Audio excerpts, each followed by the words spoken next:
Wrocław University of Science and Technology organized NUCLEI Open Seminar within Additive Manufacturing meeting on the 30th of June 2017.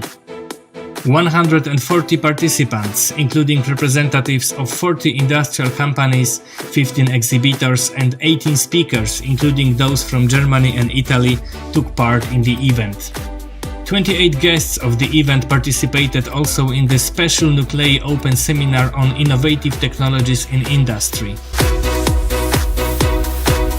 The second NUCLEI Open Seminar on Open Innovation 2.0 was organized on the 15th of December 2017. There were 38 participants and one foreign speaker from Italy from T2I. Participants of the both open seminars were also provided with information regarding the benefits and goals of the NUCLEI project, which seems to have aroused their interest. Participants found both events very interesting and successful. According to the received feedback, some of the participating companies were inspired to modify their internal innovation management system. Additionally, representatives of business and titles expressed their willingness to take part in upcoming NUCLEI events.